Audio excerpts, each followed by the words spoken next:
Imagine building your dream bridge over a peaceful lake, only to have your HOA march in and demolish it without warning. That's exactly what happened to Thomas. But what the HOA didn't know was that Thomas also owned the dam that created their million-dollar lakeside resort. And when they pushed him too far, he turned the wheel, opened the gates, and drained every drop of water, wiping out their $1.8 million paradise in one breathtaking act of revenge. The bridge that started at the quiet stretch of a suburban community, tucked against the shimmering edge of a private lake, life appeared almost picture-perfect. The lake, carved generations ago from a redirected stream, had always been the crown jewel of the neighborhood. Ringed with upscale houses and boasting a newly constructed lakeside resort, valued at nearly $2 million. It symbolized the homeowners association's greatest achievement: manicured lawns, neatly trimmed hedges, and carefully regulated exteriors gave off an air of wealth and order. To outsiders, it was paradise.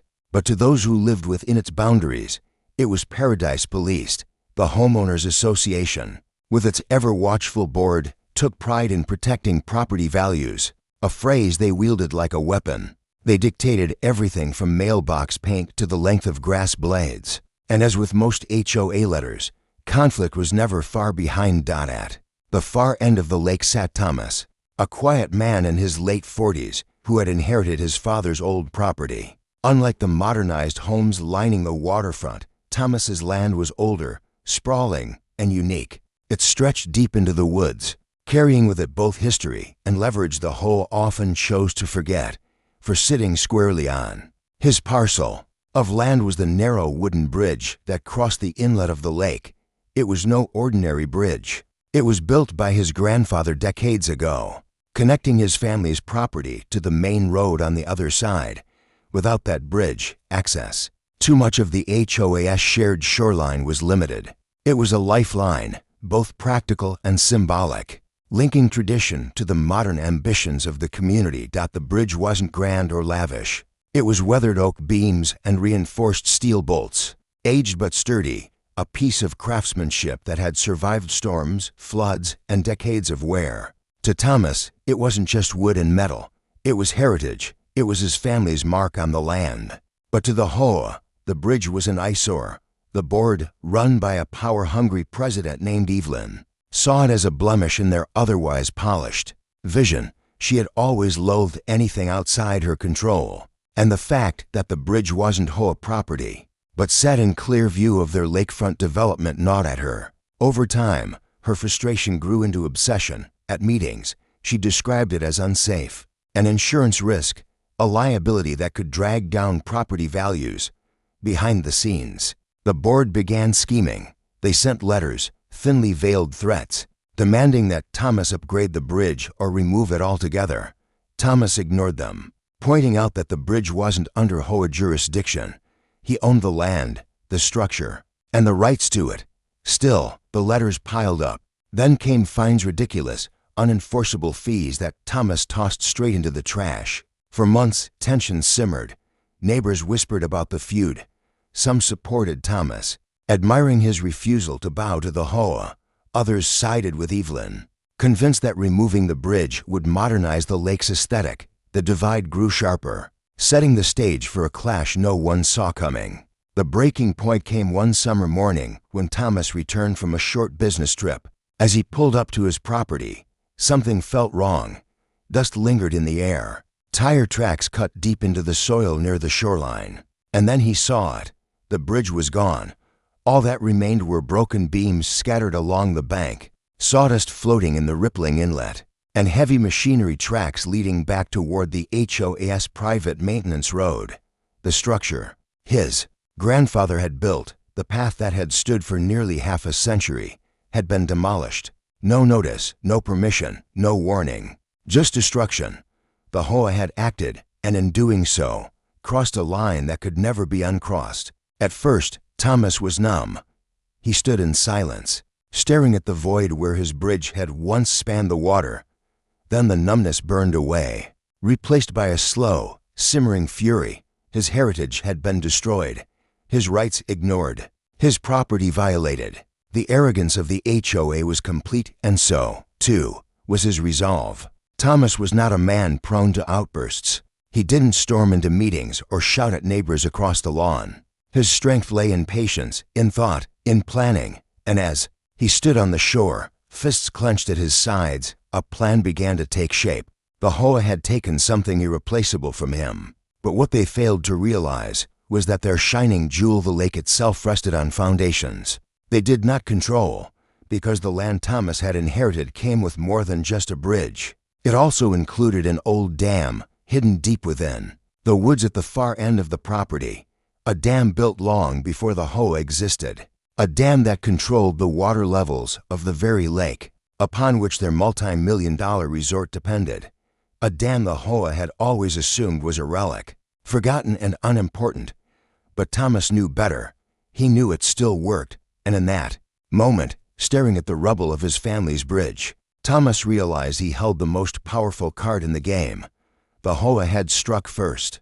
Now it was his turn. That the seeds of revenge had been planted, watered by the anger of betrayal. And as the sun set over the fractured inlet, Thomas's mind was already at work. He wouldn't shout. He wouldn't argue. He wouldn't even send a warning. He would drain their lake. And when he did, their precious $1.8 million resort would be left standing in the mud, stripped of its glory, just like his bridge had been stripped from the shore. The forgotten dam. After the demolition of the bridge, Thomas spent days in quiet reflection. Outwardly, it seemed as though he had accepted the HOA's violation in silence, but inside, every glance at the destroyed shoreline reignited his fury.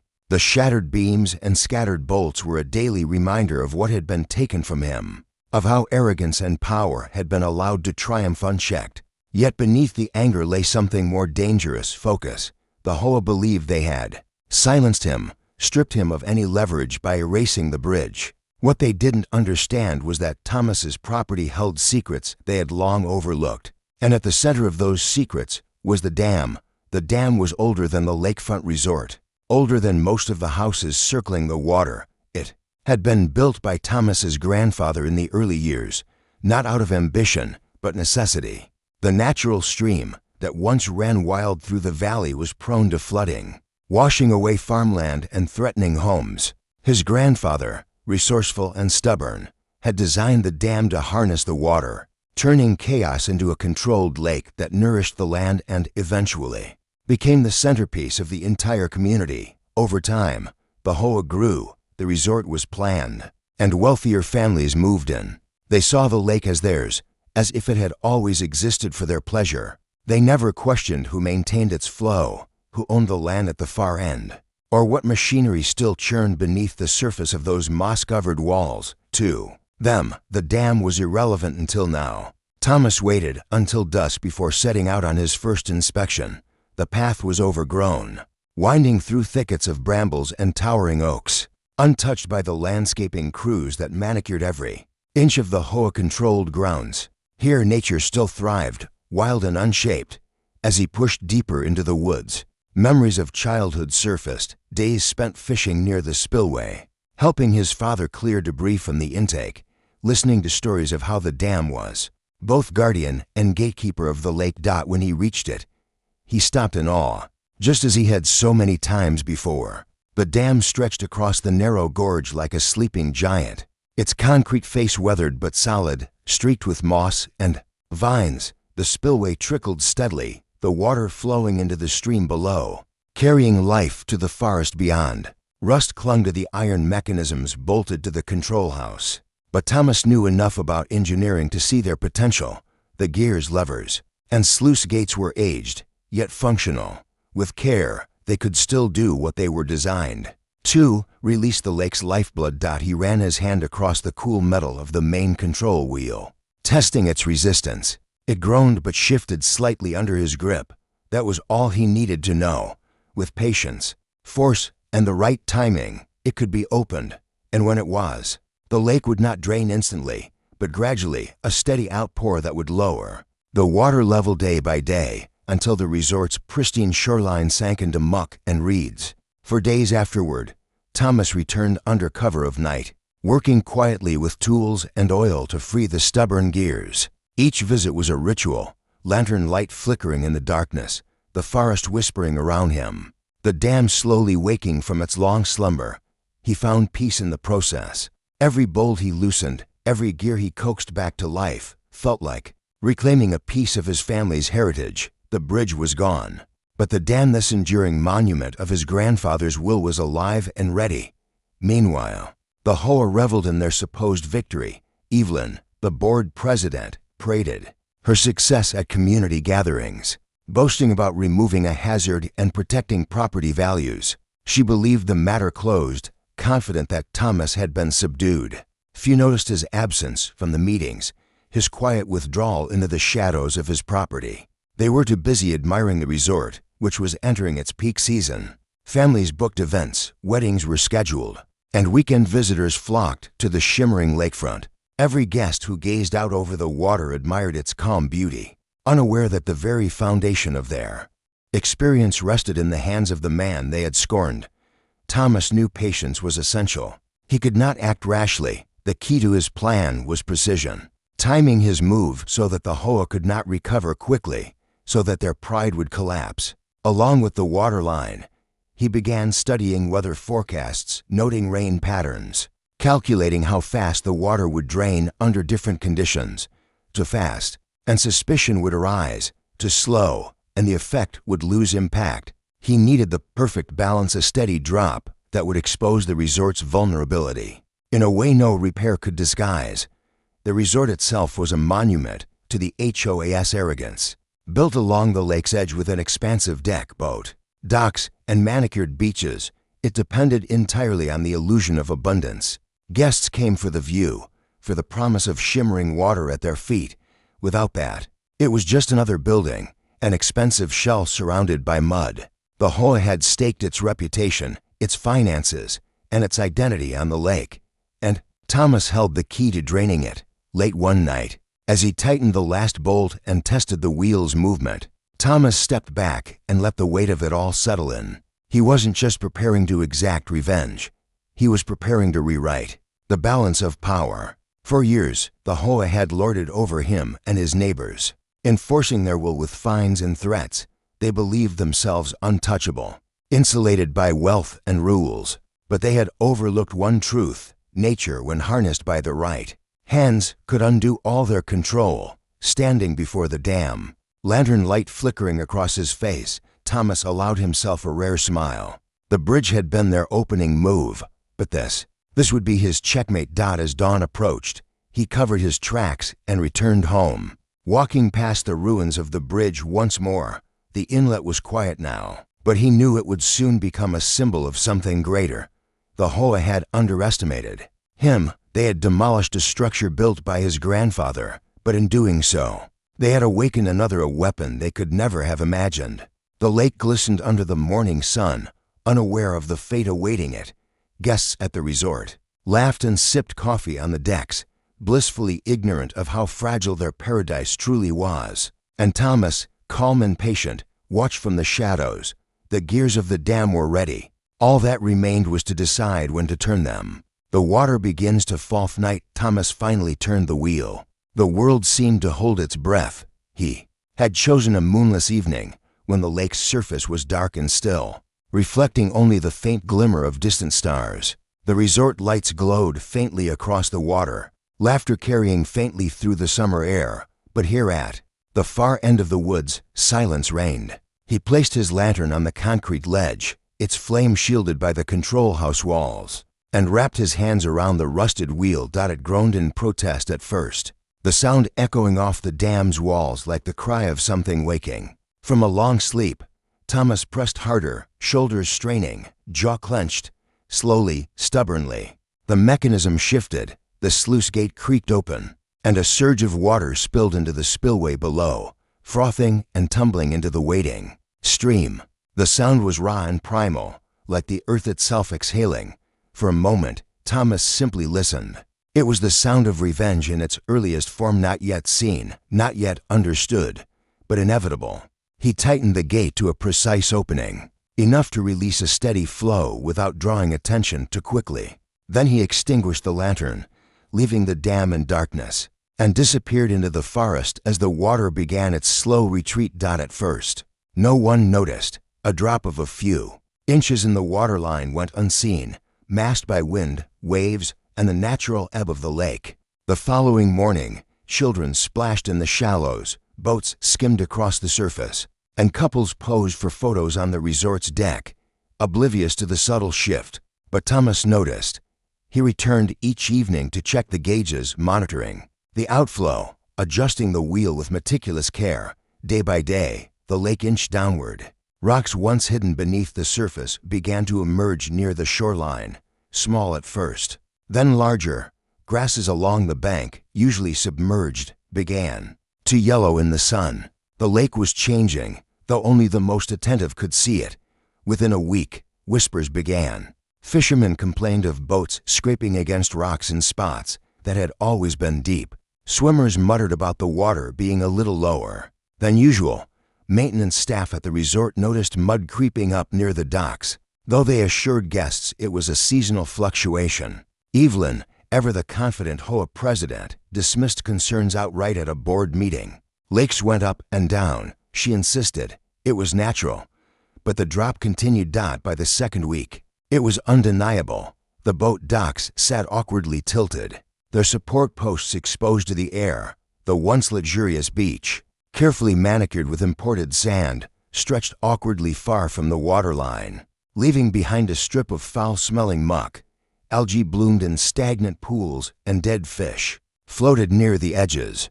Guests at the resort began to complain, their dream vacations tainted by the stench and the sight of a lake slowly dying. Thomas watched all of this from his porch, calm and silent. He sipped his coffee each morning as if nothing were amiss, his eyes fixed on the shrinking waterline. He said nothing to neighbors, nothing to officials, nothing to anyone. It was not his job to explain what was happening. It was theirs to realize what they had provoked.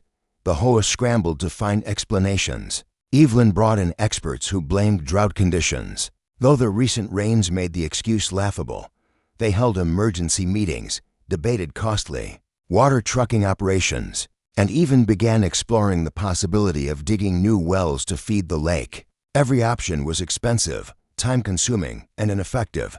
They were trapped, and Thomas knew it. As the water fell, so too did the prestige of the resort. Couples canceled weddings, families demanded refunds, and event planners pulled their business. What was once the pride of the community now stood as a monument to decay. A lakeside resort without a lake. Photos of the muddy shoreline began circulating online, tarnishing its reputation.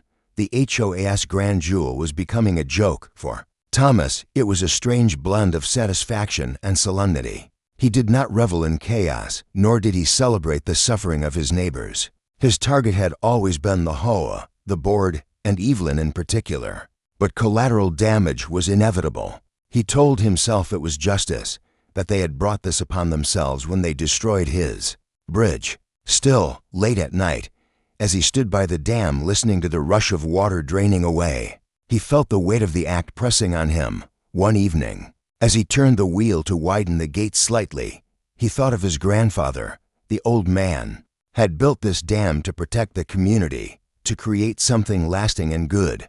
Now, decades later, Thomas was using it to dismantle the arrogance of that same community. He wondered what his grandfather would think: disappointment, or pride at the cunning resolve of his grandson. The answer was lost in the roar of water. By the third week, panic had set in. The HOA held frantic meetings, Evelyn's once confident voice cracking under pressure. Members demanded answers, demanded action, demanded accountability. Fingers pointed in every direction at the resort's construction, at supposed environmental changes, even at Thomas himself, though no evidence connected him. Rumors swirled that he had cursed the lake, that his land held some secret. But Evelyn, blinded by arrogance, refused to acknowledge him directly. To admit his involvement would mean admitting she had underestimated him. Meanwhile, the resort's value plummeted. What had once been appraised at $1.8 million was now a liability. Realtors whispered that no one would buy lakeside property with a receding, stagnant body of water out front. Guests stopped coming altogether, leaving empty decks and silent halls. The HOA, desperate to salvage their pride, poured money into useless studies and half-baked projects, draining their budget just as the dam drained their lake. And through it all, Thomas waited. The water was not yet gone. The lake still clung to its form, though shrunken and weakened. But he knew that in time, it would surrender fully. As he stood at the dam one evening, lantern in hand, watching the stream roar with the outpour of the lake's lifeblood, he felt the turning point approach. The HOA was on the brink, teetering between denial and despair, and soon, they would have no choice but to confront him. He extinguished the lantern, leaving the dam cloaked in darkness, and walked back through the woods. The air was heavy, charged with the anticipation of collapse. The bridge was gone, the lake was falling, and the resort was crumbling. The game was no longer about patience, it was about endurance. The confrontation by the time the lake had lost nearly half its volume. The HOA could no longer maintain the illusion of control. What had begun as murmurs among neighbors had become an uproar. The once pristine waterfront, advertised as a symbol of wealth and serenity, now resembled a swamp. Algae covered the shallow ends, docks leaned at odd angles, and the stench of rotting fish carried across the neighborhood on warm breezes. The resort, once booked solid for the summer season, now sat nearly empty. Weddings were canceled, events relocated, and the local gossip channels mocked the million-dollar mud pit. Evelyn, who had once boasted of the HOA's accomplishments, now spent her days in frantic meetings, pacing hallways with sleepless eyes. And through it all, suspicion continued to circle back to Thomas. He had remained silent while the chaos unfolded, never speaking at meetings, never defending himself against whispered accusations. Too many, his silence was proof. Neighbors pointed out that his property still looked untouched, his demeanor calm while everyone else panicked. Rumors grew louder that he had sabotaged the lake, that the dam on his land was the cause. Eventually, Evelyn and the board decided to confront him directly. It happened on a hot afternoon, the kind where the air shimmered above the pavement and tempers ran hotter than the sun. A convoy of HOA board members and a handful of angry residents marched down Thomas's long gravel driveway. Dust rose in their wake, carrying with it the sound of voices sharp with accusation. Thomas was on his porch, seated in his old rocking chair, sipping iced tea when he saw them approach. He didn't move.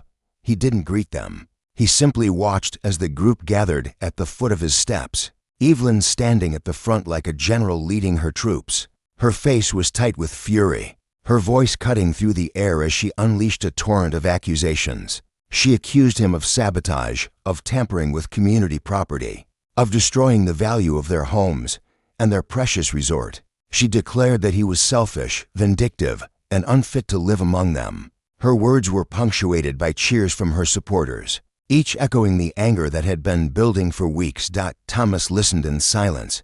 He let them rage, let them vent every ounce of venom they had stored up. His expression never changed. To some, his calmness looked like guilt. To others, it was terrifying. When Evelyn finally paused, demanding he answer, Thomas stood slowly. He set down his glass, stepped to the edge of the porch, and looked out over the crowd. His voice, when it came, was quiet but steady. He reminded them that the Bridges family's bridge had been destroyed without notice, without permission, without respect. He spoke of how the HOA had ignored his ownership, dismissed his rights, and trampled his heritage. He didn't need to raise his voice. The truth carried its own weight. Then, in words that cut sharper than any accusation, he pointed out what they had all ignored. The dam had always been his. The land, the mechanisms, the flow of the water, it all belonged to him, as clearly written in the property deeds. The lake they claimed as their jewel existed only because his grandfather had willed it so. Without the dam, there was no lake. Without his family, their resort would never have existed. The silence that followed was heavy. Some in the crowd shifted uncomfortably, realizing the truth they had long chosen to ignore. Others grew angrier, unwilling to accept that their power had limits. Evelyn, however, refused to yield. She called him a liar, accused him of fabricating ownership, and promised legal action. Her voice shook, but she clung to authority as if it were her only weapon. Thomas didn't argue. He simply turned and walked back inside. leaving them standing on his lawn with their fury unanswered. To him, their threats were meaningless. The dam was his, the water was his, and the truth was undeniable. No lawsuit could change the reality written into the very ground beneath their feet. The confrontation rippled through the neighborhood like a storm. Some residents began siding with Thomas, recognizing that the HOA had overreached when they destroyed the bridge. They whispered that maybe the draining of the lake was justice, that Evelyn had finally met her match. Others, however, grew more hostile, rallying behind the board with renewed anger. The community fractured, neighbors turning on neighbors, friendships unraveling under the weight of suspicion and resentment. Meanwhile, the lake continued to fall. The resort, now more mud than water, stood as a rotting monument to the HOA's hubris. The smell drove away the last of the guests, and the owners of the nearby homes saw their property values plummet. Realtors avoided the neighborhood entirely, unwilling to market lakeside property when the lake had become a breeding ground for mosquitoes. Evelyn doubled down. She ordered legal teams to investigate the dam, to scour property lines, to find any loophole that could give the HOA control. But the records were clear. The dam was privately owned.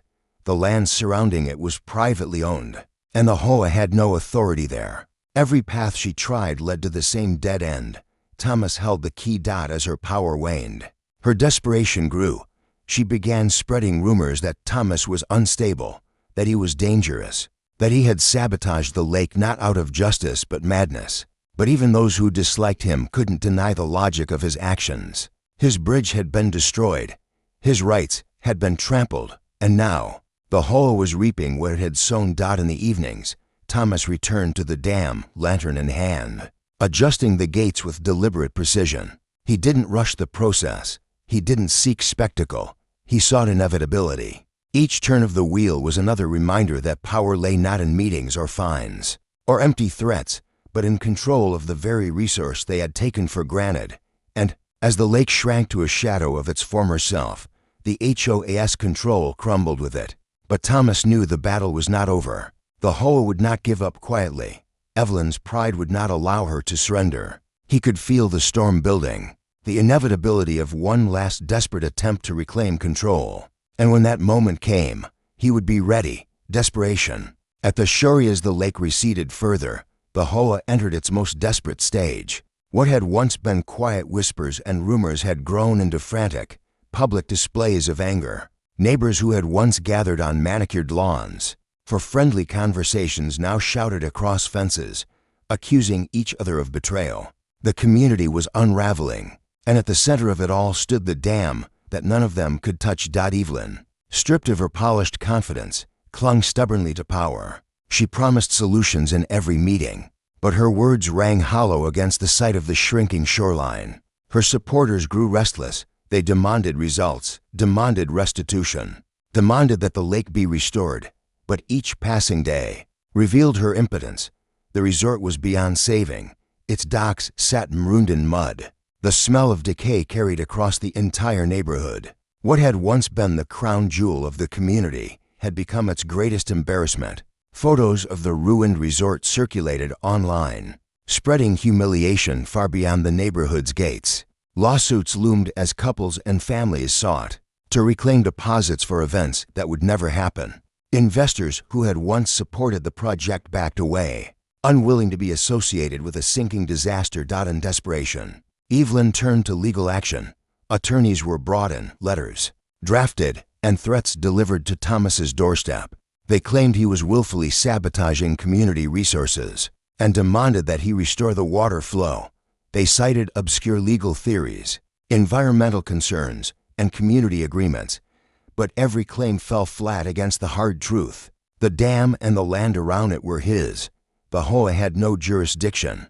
The law was clear, and no lawyer could twist it in their favor. When legal threats failed, the HOA turned to intimidation. Late at night, Thomas began noticing unfamiliar cars slowing near his driveway, headlights lingering a little too long. Footsteps were heard in the woods, sticks cracking under the weight of trespassers trying to get close to the dam. On one occasion, he found footprints in the mud near the control house, evidence of someone's failed attempt to tamper with the mechanisms. Thomas was prepared. He reinforced the control house with heavy locks, set up cameras along the path, and installed motion-triggered lights that blazed through the forest when disturbed. Each attempt at sabotage failed, only deepening the HOA's frustration. They wanted control, but they were powerless. Inside the community, fractures grew deeper. A faction of residents began openly supporting Thomas.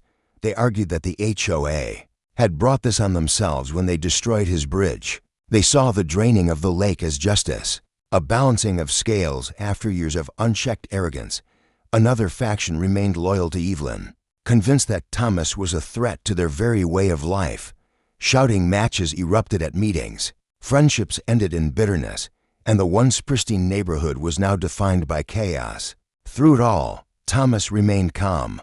He made no speeches, offered no defense, and sought no recognition. He let the results speak for themselves. The lake continued to shrink, the resort continued to rot, and the HOA continued to collapse under the weight of its own arrogance. Evelyn, however, was unraveling. She had built her identity around control of the board, control of the community, control of appearances. With every inch the lake dropped, that control slipped further from her grasp. She grew erratic, her once carefully chosen words replaced by outbursts of rage. She berated board members, alienated allies, and pushed away even those who had once supported her. Her final attempt came in the form of a grand plan. At a hastily arranged emergency meeting, she unveiled a scheme to build a secondary dam upstream, to redirect water back into the lake by force. It was a reckless idea, one that would require millions of dollars the HOA didn't have and engineering expertise they couldn't access. Her proposal was met with blank stares, then ridicule. Residents who had once followed her without question now saw her as desperate, even delusional. The vote against her plan was swift, and her credibility shattered. The breaking point came soon after. A group of residents, tired of her leadership and embarrassed by her failures, called for her resignation. What began as murmurs quickly grew into a demand, voices rising in unison at a crowded meeting. Evelyn fought to maintain control, shouting down dissenters, but the tide had turned.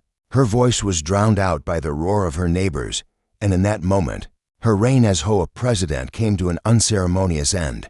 She left the meeting in silence, her head low, her power stripped away. The community she had ruled for years had turned on her, leaving her isolated and defeated. For Thomas, the fall of Evelyn was not a moment of celebration, but of closure. He watched from a distance as news of her resignation spread, the community reeling in the aftermath. Without her, the HOA was fractured beyond repair. The board scrambled to reorganize, but their authority was hollow. The lake was gone, the resort ruined, and the neighborhood's reputation destroyed. At the dam, Thomas stood quietly as the last of the lake trickled through the gates, the stream below swollen with the stolen waters of a false paradise. He thought of the bridge his grandfather's bridge torn down without thought, and of the arrogance that had led to this downfall. Justice, he realized, was not always loud. Sometimes it was silent, patient, and unstoppable, like water cutting stone. The community was broken. Evelyn was gone. And yet, Thomas knew the story was not quite finished. The lake was gone. But what remained would shape the future of the land and of him. For while the HOA had lost its jewel, Thomas now held something greater than revenge. Complete control of the valley. The valley reclaimed. That lake was gone. What had once shimmered under summer skies now lay exposed. A vast stretch of cracked mud and stubborn reeds. Boats sat abandoned on dry earth, their hulls tilted like relics of a forgotten era. The docks of the resort sagged in the emptiness, posts jutting from soil that had once been submerged. The smell of stagnant water lingered faintly, though even that began to fade as sun and wind dried the ground. Nature was reclaiming the valley. For the residents who had bought into the dream of a glittering lakeside community, the reality was harsh. Homes once advertised as lakefront luxury now faced nothing but barren land. Property values plummeted further, leaving some homeowners trapped in mortgages they could no longer afford. The resort, once valued at $1.8 million, was formally declared bankrupt, its investors walking away from a project now worthless. What had been the pride of the HOA was reduced to a carcass. Abandoned to decay, the HOA itself splintered in the aftermath. Without Evelyn's leadership, the board faltered. Meetings devolved into arguments. Members resigned in frustration, and trust evaporated.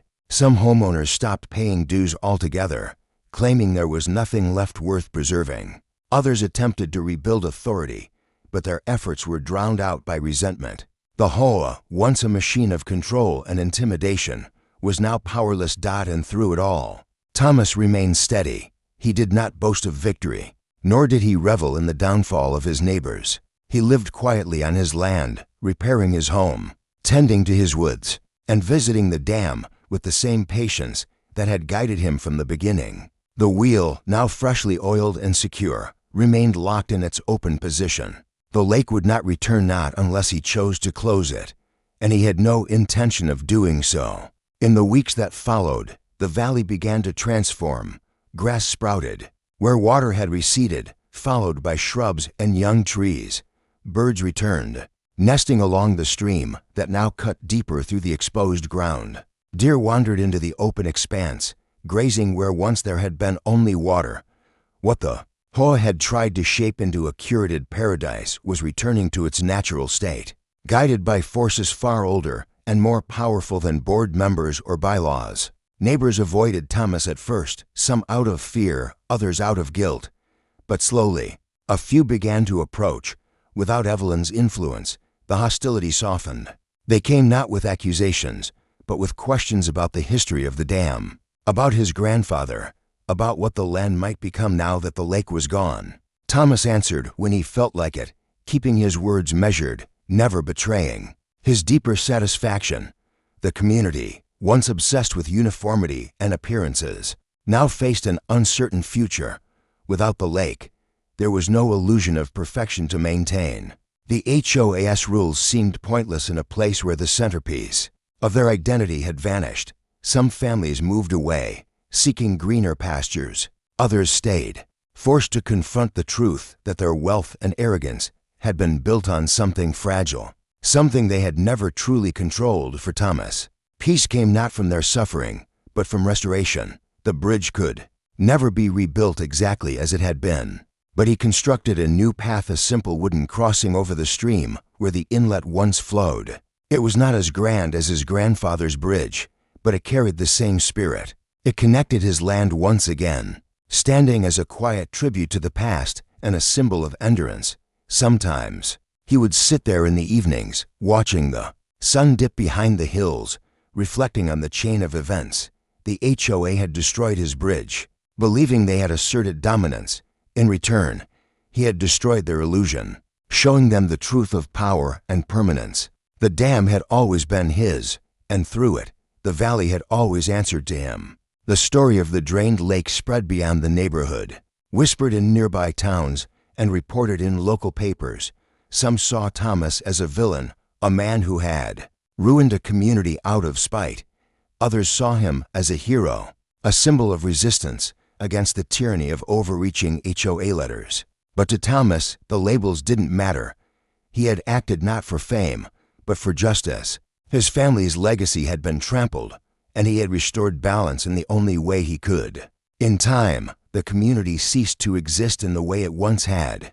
The resort collapsed into disrepair, eventually sold off for a fraction of its former value. The HOA dissolved, its remaining members scattering. The land, stripped of its artificial lake, settled into quiet wilderness once again. And in that wilderness, Thomas found solace. The lesson lingered, etched into the valley's history like the grooves of the dam's stone walls. Power built on arrogance is temporary, but power rooted in patience and heritage endures. The HOA had believed they could shape the land to their will, control every detail, dictate every life within their reach. But the land was never theirs to control. It belonged to those who understood it, respected it, and could wield it with care. Thomas often wondered what his grandfather would think if he could see it now. Perhaps disappointment that the lake was gone. Perhaps pride that the dam had served its purpose one last time, not to create, but to remind. In the end, Thomas carried no regret. The bridge was gone, but justice had been done. On quiet mornings, When mist curled over the empty valley and the stream sank through the rocks, Thomas would walk to the dam, place his hand on the cool stone, and smile faintly. He had not just drained a lake. He had drained the illusion of control, the arrogance of a board that had forgotten where their paradise truly came from. The land was his again, the valley was free, and the story of the HOA that destroyed a bridge and lost a lake would echo. For years to come, a cautionary tale written not in words, but in water.